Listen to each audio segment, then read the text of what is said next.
माधव अपने खेत में मेहनत से काम कर रहा था कि तभी उसका दोस्त अशोक वहां आ पहुंचा और मुस्कुराता हुआ माधव की ओर देखकर बोला, इतनी मेहनत करने की क्या आवश्यकता है माधव? तुम्हें इतनी मेहनत से काम करते हुए देखता हूँ तो मुझे बिल्कुल भी अच्छा नहीं लगता। अशोक की बात सुनकर माधव मुस्कुराता हुआ बोला, कैसी बात कर रहे हो मेरे मित्र? मेहनत तो सफलता की कुंजी होती है, याद है तुम्हें? हाँ, अच्छी तरह से याद है। परंतु इतनी मेहनत भी अच्छी नहीं होती कि अपने शरीर को बीमार कर लिया जाए। अशोक, जो व्यक्ति मेहनत करता है बीमारियां उससे 100 कोस दूर रहती है। हाँ, तुम्हारी बात तो सही है, लेकिन एक सच और भी है। कौन सा सच? मेहनत से केवल दाल रोटी ही चल सकती है, राजा महाराजा की तरह महल नहीं बनाए जा सकते। यह सुनकर माधव जोर जोर से हंसते हुए बोला, मनुष्य अपने जीवन में कितने भी बड़े महल क्यों ना बना ले, परंतु उसका पेट रोटी ही भरती है। इस बात को कभी नहीं भूलना। माधव की बात सुनकर अशोक मुस्कुराते हुए बोला, हाँ हाँ, हर बार की तरह तुम ही जीते और मैं हारा। अब जल्दी घर चलो, भूख के मारे मेरा हाल बेहाल होगा जा रहा है। जब तुम यहाँ आए थे मैं तभी समझ गया था। चलो। कुछ ही देर में अशोक और माधव धीरे धीरे कदमों से चलते हुए गांव की ओर चल पड़े।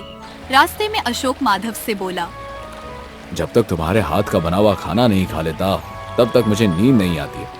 अच्छा ये बताओ, अब तुम विवाह कब कर रहे हो? सोच लो, अगर मैंने विवाह कर लिया तो फिर मेरे हाथ का खाना तुम नहीं खा पाओगे। तुम्हें अपनी भाभी के हाथ का खाना खाना पड़ेगा, और पता नहीं तुम्हें तुम्हारी भाभी के हाथ का बनाया हुआ खाना पसंद आएगा या नहीं। अरे मुझे पूरा विश्वास है कि तुम्हारी पत्नी भी बहुत अच्छा खाना बनाएगी, क्योंकि मैं जानता हूँ वो खाना बहुत अच्छा बनाती है। क्या क्या कहना चाहते हो तुम? आदित्य गांव के सभी लोग जानते हैं कि मुखिया जी की इकलौती पुत्री राधा तुम्हें पसंद करती है, और तुम भी राधा को पसंद करते हो। और माह के 15 दिन राधा ही शाम का खाना तुम्हें देने आती है, वो भी अपने हाथ का बना हुआ। और राधा खाना बहुत अच्छा बनाती है।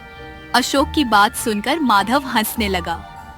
कुछ ही देर में वह दोनों घर पहुंच गए। घर पहुंचकर माधव लकड़ियां चूल्हे पर जलाने ही वाला था कि तभी मुखिया की इकलौती पुत्री राधा वहां आ पहुंची। ये क्या कर रहे हो माधव? खाना बनाने जा रहा हूँ। माधव की बात सुनकर राधा बनावटी गुस्सा दिखाते हुए बोली, कितनी बार कहा है माधव कि तुम्हें खाना बनाने की कोई आवश्यकता नहीं है। माँ बहुत गुस्सा करती है। वो हमेशा कहती है कि एक तो माधव वैसे भी सारा दिन खेत में मेहनत करता रहता है, ऊपर से रात में आकर भोजन भी बनाता है। माँ को ये बिल्कुल भी अच्छा नहीं लगता, इसलिए वो रोज फिक्र में तुम्हारे लिए भोजन भेजती है। राधा की बात सुनकर अशोक हंसता हुआ बोला, राधा माँ को बुरा लगता है या तुम्हें बुरा लगता है? अशोक की बात सुनकर राधा अशोक की ओर देखकर बोली, क्या मतलब है तुम्हारा? माँ को बुरा लगता है? तुम क्या जानो पड़ोसी का मतलब क्या होता है? माधव हमारा पड़ोसी है।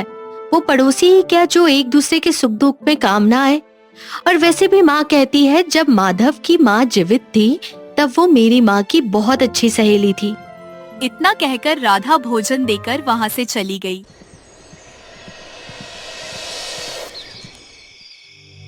माधव और अशोक दोनों मिलकर भोजन करने लगे। भोजन करते में अशोक माधव की ओर देखकर बोला, माधव कहने की 100 बातें हैं, राधा भोजन बहुत अच्छा बनाती है। अशोक, भोजन राधा नहीं बल्कि राधा की माँ ने बनाया है। मैं राधा के हाथ के बनाए हुए भोजन का स्वाद अच्छी तरह से जानता हूँ। हाँ जानता हूँ, तुम नहीं जानोगे तो और कौन जानेगा। अब वो सब छोड़ो अशोक, ये बताओ कि तुम्हारा आगे क्या करने का इरादा है? मैं कुछ समझा नहीं। अशोक, कुछ समय पहले मेरी तरह तुम्हारे पास भी खेत में अच्छी खासी जमीन थी, मगर तुमने मेरे मना करने के बावजूद भी उस जमीन को बेच दिया और पता नहीं कौन सा व्यापार किया कि उस व्यापार से सारा धन पानी की तरह डूब गया। तुम्हारे हाथ से तुम्हारा खेत भी चला गया। हाँ, तुम्हारी बात सही है। व्यापार डूबने के बाद मेरा हाथ इतना तंग हो गया है कि मुझे भोजन भी तुम्हारे यहाँ करना पड़ता है। मेरे दोस्त, मुझे भी कभी कभी बुरा लगता है, और मैं क्या करूँ? जब मुझे भूख लगती है तब मुझे तुम ही याद आते हो। लेकिन तुम चिंता मत करो, बस कुछ दिन की बात और है, मुझे काम मिल गया है। यह सुनकर माधव का चेहरा क्रोध से तमतमा गया और वह गुस्से से अशोक से बोला, तुम मेरे यहाँ भोजन करते हो से तुम्हारा क्या मतलब है? अशोक, तुम मेरे मित्र हो। जितना अधिकार मेरे घर पर है उतना तुम्हारा भी है। अरे मैं तो तुमसे इसलिए पूछ रहा था कि गांव में लोग तुम्हें लेकर तरह तरह की बातें करते हैं जो मुझे बिल्कुल अच्छी नहीं लगती है, लेकिन तुम तो मेरी बात का गलत मतलब ले गए यार। अरे जानता हूँ माधव, अपना मन छोटा मत करो। मैं अच्छी तरह से जानता हूँ कि तुम ही मेरे संसार में सबसे अच्छे मित्र हो और तुम्हें मेरी चिंता रहती है, इसी वजह से तुमने मुझसे पूछा। फिर कभी मत कहना अशोक, तुम्हें वास्तव में मेरे घर पर भोजन करने में शर्म आती है। अब गुस्सा छोड़ो माधव, मुझसे गलती हो गई। अच्छा सुनो, मैंने कहा था ना मुझे काम मिल गया है। कल ही मैंने जमींदार से बात की है। मैं उसके खेत में काम करूंगा। यह सुनकर माधव बुरी तरह से चौंक पड़ा। अशोक, ये तुम क्या कह रहे हो? सारा गांव जानता है कि जमींदार एक अत्याचारी व्यक्ति है। गांव में ऐसा कोई व्यक्ति नहीं जो जमींदार के अत्याचार से पीड़ित ना हो। तुम ऐसे इंसान के यहाँ पर काम करोगे? मजबूरी है माधव, तुम ही बताओ, इस छोटे से गांव में मुझे कौन काम देगा? केवल जमींदारी है जिसके पास बहुत सारे खेत हैं। अशोक, मेरे मित्र हो, तुम मेरे साथ काम क्यों नहीं करते? जो भी फसल होगी हम दोनों आधी आधी बांट लेंगे। तुमने मेरे लिए इतना सोचा, मेरे लिए यही बहुत है। वैसे भी तुम्हारे एहसानों तले दबा हुआ हूं। अब मैं तुम्हारे ऊपर और बोझ नहीं बनना चाहता। तुम फिर से ऐसी बात करने लगे? नहीं माधव, मैंने अपना खेत बेचकर व्यापार में धन लगाया। व्यापार मेरी वजह से डूबा, सब मेरी गलती थी, तो उसकी सजा भी मुझे ही मिलनी चाहिए। मैं अपने किए गलत फैसले का बोझ तुम पर नहीं लादना चाहता। अच्छा, अब मैं चलता हूँ। इतना कहकर अशोक वहां से चला गया। कुछ देर बाद माधव गहरी नींद सो गया। अगले दिन माधव फिर से अपने खेत की ओर चल दिया। माधव आधे रास्ता तक पहुंचा ही था कि तभी रास्ते में उसे गांव का मुखिया मिल गया। मुखिया मुस्कुराता हुआ माधव की ओर देखकर बोला, हमेशा की तरह सुबह उठकर तुम अपने खेत में मेहनत करने के लिए चले जाते हो, ये देखकर मुझे बहुत अच्छा लगता है। आपका बहुत बहुत धन्यवाद मुखिया जी। अच्छा सुनो माधव, मुझे तुमसे कुछ जरूरी बात करनी है। क्या हुआ मुखिया जी? आज मैंने तुम्हारे मित्र अशोक को जमींदार की हवेली में जाते हुए देखा। मुखिया की बात सुनकर माधव मुस्कुराता हुआ बोला, हाँ मुखिया जी, कल ही अशोक ने मुझे बताया था कि जमींदार के यहाँ पर उसने काम की बात कर ली है और जमींदार राजी भी हो गया है। यह सुनकर मुखिया बुरी तरह से चौंक पड़ा। माधव, मुझे अशोक के लक्षण कभी भी समझ नहीं आए। सबसे पहले तो उसने अपने पिता की मेहनत से कमाया हुआ खेत बेच दिया और जाने कौन सा व्यापार किया कि सारा धन बर्बाद हो गया और अब जमींदार के यहाँ पर काम पर लग गया, ये जानते हुए भी कि जमींदार एक बुरा व्यक्ति है। मुखिया जी, मैंने कल अपने दोस्त को यही बात समझाई थी। मैंने उससे यहाँ तक कह दिया था कि अगर उसे काम ही करना है तो वह मेरे खेत में कर ले, जो भी फसल होगी हम दोनों आधी आधी बांट लेंगे। मगर उसका कहना है कि वो मेरे ऊपर बोझ नहीं बनना चाहता। माधव, अशोक तुम्हारा मित्र है। तुम्हारी मित्रता की मिसाल आसपास के राज्यों में दी जाती है और एक मित्र दूसरे मित्र को गलत रास्ते पर जाने के लिए रोकता है। अशोक जमींदार के यहाँ पर काम पर लग गया है और तुमने वो कहावत तो सुनी होगी कि खरबूजे को देखकर खरबूजा भी रंग बदलने लगता है। संगत का असर बहुत बुरा होता है माधव। मुझे डर है कि कहीं तुम्हारा मित्र अशोक जमींदार की तरह ना हो जाए। वैसे भी उसे बहुत जल्दी धन कमाने की लालसा हमेशा रहती है। इतना बोलकर मुखिया वहां से चला गया। मुखिया के जाने के बाद माधव गहरी सोच में डूब गया। माधव उसी गहरी सोच में डूबा हुआ अपने खेत चला गया। इधर अशोक जमींदार की हवेली के अंदर जमींदार के सामने खड़ा हुआ था। अशोक को देखकर जमींदार मुस्कुराते हुए बोला, तुम तो प्रातःकाल मेरी हवेली में चले आए अशोक। इसका मतलब तुम्हें काम की कुछ ज्यादा ही जरूरत है। सही कहा जमींदार, अगर मुझे काम की जरूरत नहीं होती तो मैं तुम्हारी हवेली में कभी नहीं आता।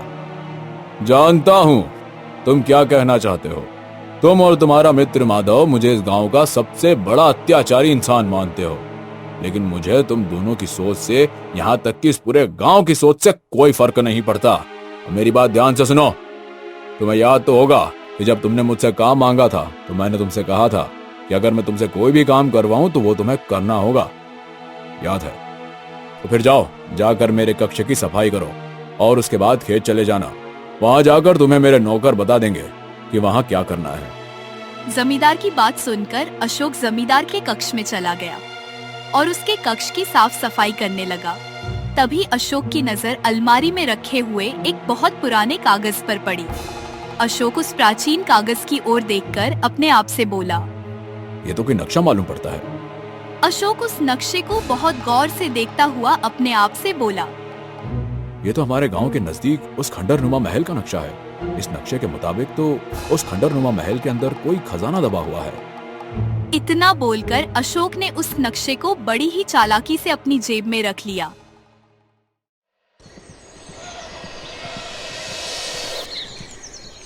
अगले दिन अशोक जमींदार की हवेली ना जाकर सीधे अपने मित्र माधव के खेत की ओर चल दिया। माधव आधे रास्ता तक पहुंचा ही था कि तभी रास्ते में उसे गांव का मुखिया मिल गया। मुखिया अशोक की ओर देखकर बोला, अशोक क्या हुआ, आज तुम जमींदार की हवेली नहीं गए? अशोक मुखिया की ओर बड़े ही रहस्यमय अंदाज में देखकर बोला, मुखिया जी, जमींदार की हवेली पर तो मैं मजबूरी में काम करने के लिए गया था, परंतु मुझे जमींदार की हवेली में कुछ मिला है, यही दिखाने के लिए माधव के पास जा रहा था। अच्छा हुआ आप मुझसे मिल गए, क्योंकि आप उम्र में बड़े हैं, आप जरूर इस मामले में कुछ जानते होंगे। तुम क्या बात कर रहे हो अशोक? मैं तुम्हारी किसी भी बात का मतलब नहीं समझ पा रहा हूँ। मुखिया की बात सुनकर अशोक ने अपनी जेब से तुरंत उस प्राचीन नक्शे को निकाल लिया और मुखिया को दिखाता हुआ बोला, मुखिया जी, मुझे ये प्राचीन नक्शा जमींदार की हवेली की अलमारी से मिला है।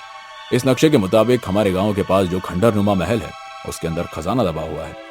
अशोक की बात सुनकर मुखिया चौंकते हुए अशोक की ओर देखकर बोला, अशोक, इस बारे में भूल जाओ और उस और मत जाना जहाँ पर से वापस आने का कोई रास्ता ही ना हो। यह सुनकर अशोक बुरी तरह से चौंकता हुआ बोला, आप कहना क्या चाहते हैं मुखिया जी? अशोक कहते हैं कि बरसों पहले वहां पर किसी राजा का महल हुआ करता था, जो वक्त की रेत में दब गया।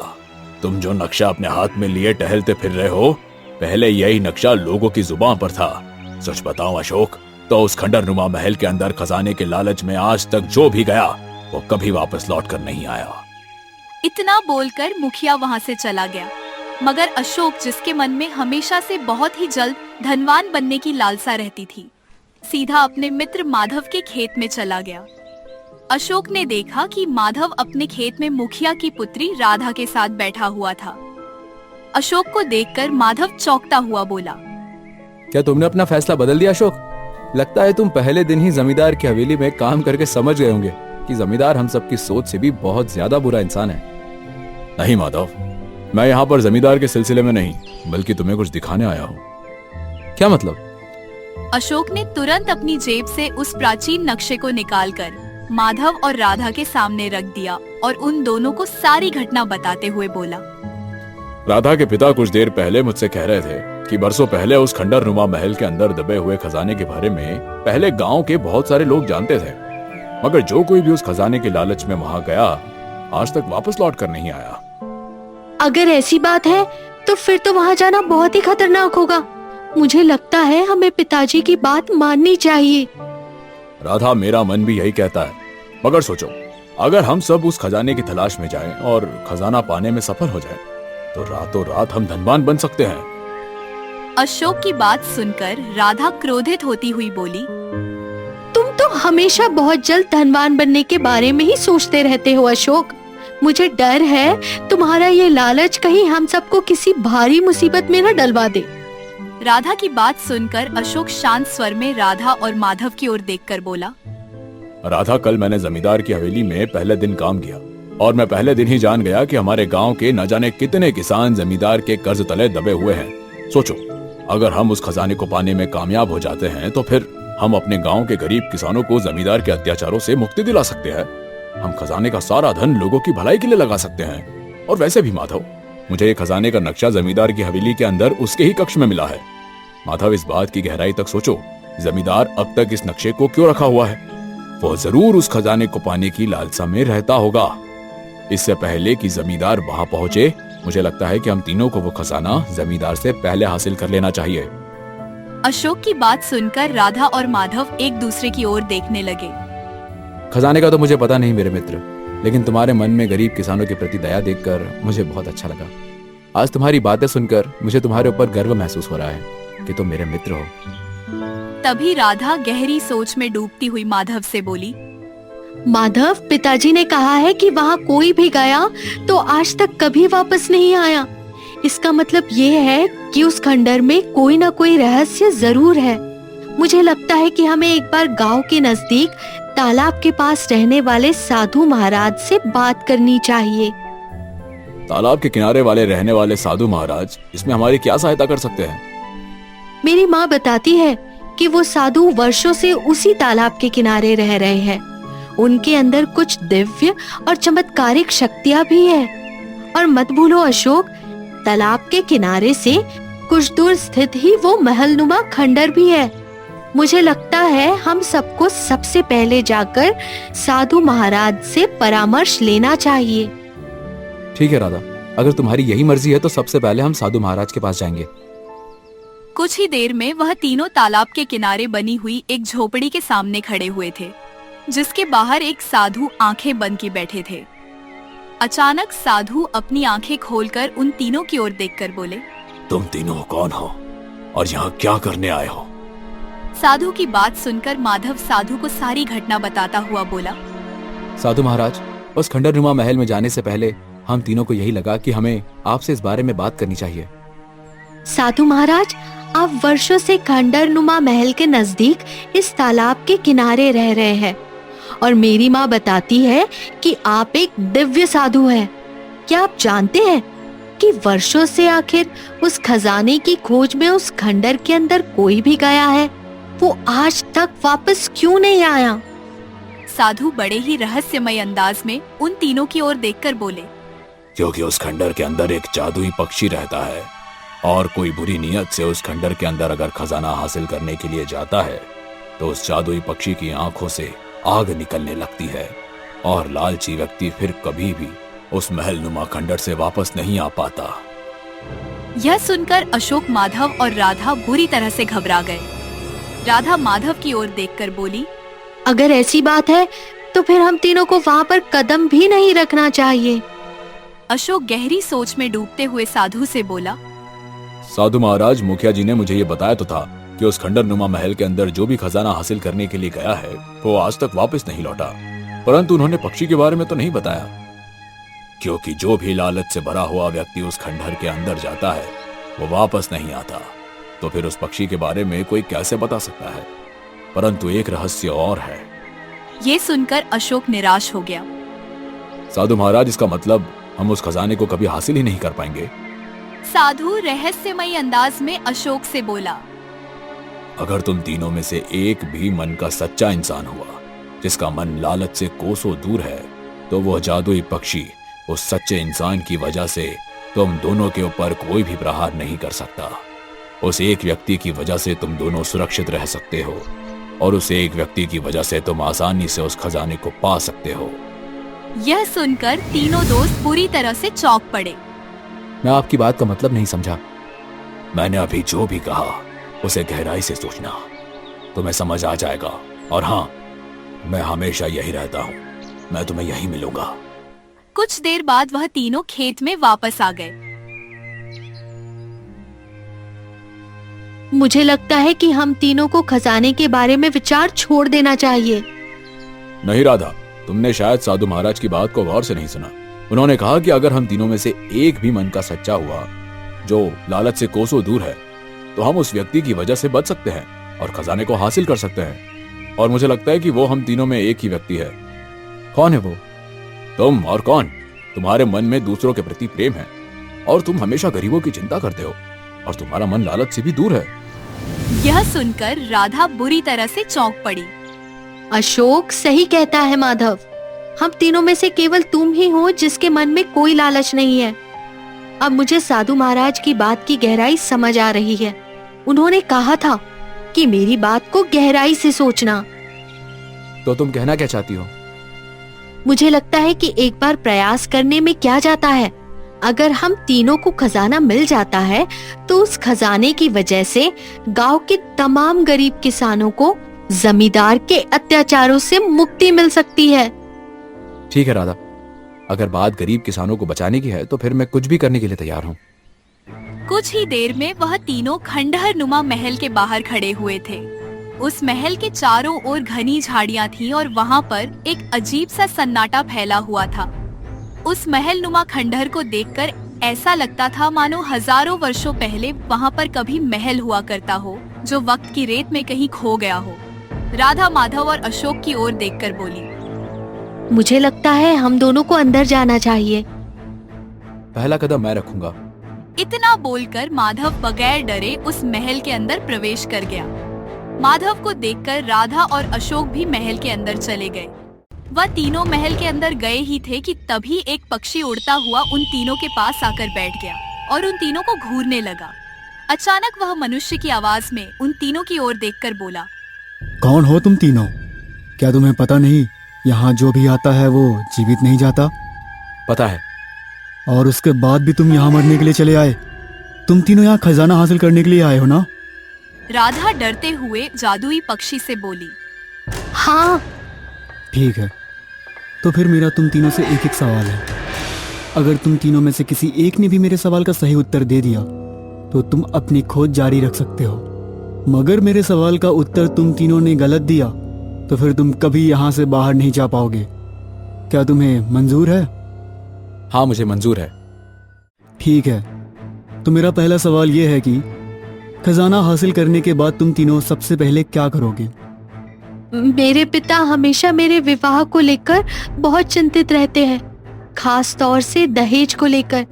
मैं सबसे पहले उसमें से कुछ धन अपने पिता को दूंगी ताकि वो चिंता से मुक्त हो जाए, और उसके बाद बाकी धन मैं गरीबों में बांट दूंगी। कुछ समय पहले मैंने अपना खेत बेचकर एक व्यापार शुरू किया था। व्यापार बर्बाद हो गया और मेरा धन भी डूब गया। मेरे ऊपर कुछ साहूकारों का कर्ज भी हो गया। सबसे पहले उन साहूकारों का कर्ज चुकाऊंगा और फिर गरीबों की मदद करूंगा।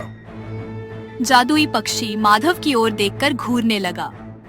अगर मुझे सबसे पहले खजाना मिल जाता है तो मैं सबसे पहले राधा के पिता को उसमें से कुछ धन दूंगा ताकि वो राधा के दहेज के लिए निश्चिंत हो जाएं।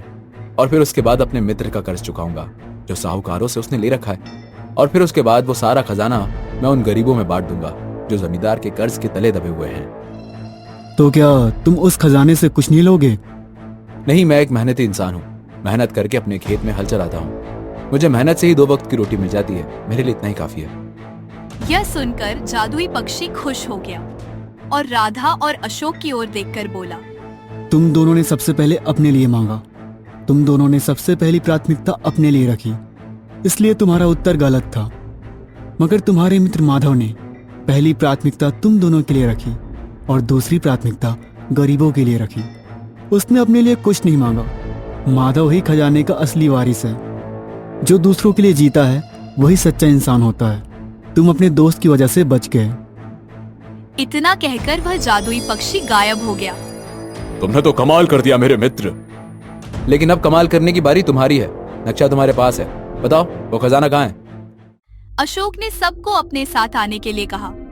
कुछ ही देर में वह तीनों महल के जर्जर हो चुके एक कक्ष के अंदर खड़े हुए थे। उस कक्ष के फर्श पर लकड़ी का दरवाजा था। माधव ने दरवाजे को खोल दिया।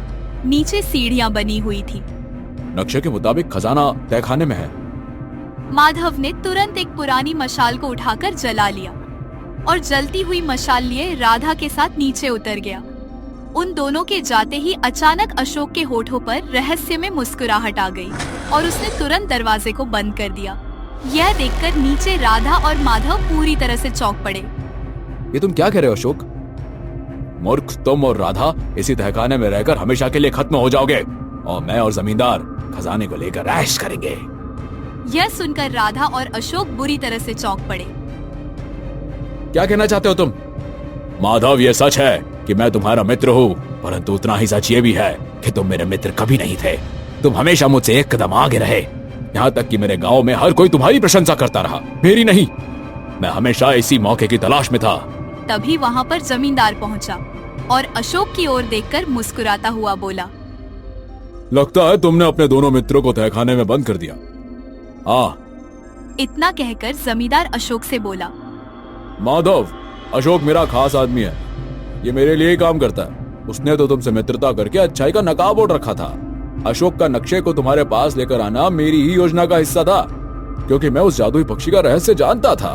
मैं जानता था कि तुम आसानी से उसके प्रश्नों का उत्तर दे दोगे। इतना कहकर जमींदार अशोक से बोला, अशोक, खजाना दूसरे कक्ष में है, हम वही चलते हैं। अशोक और जमींदार दूसरे कक्ष में चले गए। इधर माधव मशाल लेकर राधा के साथ तहखाने के अंदर उतर आया। राधा उदास होकर माधव से बोली, लगता है अब हम यहाँ से कभी बाहर नहीं निकल पाएंगे। तुम्हारा मित्र तो बहुत बड़ा धोखेबाज निकला। राधा, भगवान पर भरोसा रखो। तभी माधव की नजर एक बक्से पर पड़ी। राधा, वो देखो, सामने एक बक्सा है। माधव तुरंत उस बक्से के पास चला गया। जैसे ही उसने बक्सा खोला, राधा, इस बक्से के अंदर तो खजाना है। इसके खोलते ही वहाँ रोशनी नजर आने लगी। इसका मतलब अशोक और जमींदार को वास्तव में नहीं पता था कि खजाना इसी तहखाने में है। चलो, हम इस बक्से को लेकर उस रोशनी की ओर चलते हैं। माधव और राधा ने उस बक्से को उठा लिया और उस रोशनी की ओर चल दिए। कुछ देर में वह रोशनी का पीछा करते करते तहखाने के बाहर निकल आए। सामने का दृश्य देखकर वह दोनों आश्चर्य में पड़ गए। वह दोनों इस तालाब के पास खड़े हुए थे जहाँ पर साधु मिले थे। साधु रहस्यमय अंदाज में अशोक और राधा की ओर देखकर मुस्कुराने लगा। साधु माधव से बोला, मैंने कहा था ना, मैं तुम्हें यही मिलूंगा। साधु महाराज, ये सब का क्या रहस्य है? जानते हो माधव, जब तुम पहली बार अशोक के साथ यहाँ आए थे तब मैं समझ गया था कि अशोक को जमींदार ने ही तुम्हारे पास भेजा था। मैं जानता हूँ कि तुम्हारा मित्र अशोक एक धोखेबाज व्यक्ति है। कुछ समय पहले जमींदार भेष बदल कर मुझसे इस खजाने का रहस्य पता करने के लिए आया था। तब मैंने उससे जादुई पक्षी के बारे में बताया था। तब से जमींदार को एक ऐसे ही व्यक्ति की तलाश थी जो लालच से दूर हो। जब अशोक ने जमींदार को तुम्हारे बारे में बताया तभी जमींदार के मन में यह कुटिल योजना आ गई, मगर वह मूर्ख एक रहस्य नहीं जानता था जो रहस्य मैं जानता हूँ। कैसा रहस्य? उस जादुई पक्षी ने तुमसे एक वाक्य कहा होगा कि तुम ही इस खजाने के असली वारिस हो माधव। हाँ, कहा था। उसने सच कहा था। यह खजाना तुम्हारे ही पूर्वजों का था। तुम्हारे ही पूर्वजों ने अपने जादू की शक्ति से उस जादुई पक्षी को बनाया था और उसे हर व्यक्ति से यही सवाल करने को कहा था, क्योंकि वो जानते थे कि उनकी ही पीढ़ियों में से कोई एक व्यक्ति आएगा जो उस जादुई पक्षी का सही उत्तर दे सकता है। तुम्हारे पूर्वजों ने बुरे लोगों से बचने के लिए ही उस खजाने को उस प्राचीन खंडरनुमा महल में छुपाया था। लेकिन साधु महाराज, जमींदार और अशोक कहाँ गए? वो महल के दूसरे कक्ष में उस खजाने की खोज में गए हैं, जहाँ पर उन्हें खजाना नहीं बल्कि वही जादुई पक्षी मिलेगा जो उन्हें अब तक पत्थर बना चुका होगा, क्योंकि वो नक्शे के मुताबिक चल रहे थे। नक्शे के मुताबिक खजाना दूसरे कक्ष में है। सच तो ये था कि खजाना तहखाने में था जो तुम्हारा मित्र नहीं समझ पाया और उसने तुम्हें और राधा को मरने के लिए उस तहखाने में बंद कर दिया। गांव वालों को जमींदार से मुक्ति मिल चुकी है। अगर तुम्हें विश्वास नहीं होता तो जाकर एक बार तुम स्वयं अपनी आंखों से देख लो। साधु के कहने पर राधा और माधव खंडहर के अंदर जब दूसरे कक्ष में गए तो उन्होंने देखा कि जमींदार और उसका मित्र अशोक पत्थर के बन चुके थे। माधव आंखों में आंसू लिया हुआ अपने मित्र की ओर देखकर बोला, काश तुम धोखेबाज ना होते तो आज हम दोनों साथ होते। राधा और माधव खजाना लेकर अपने गांव चले गए।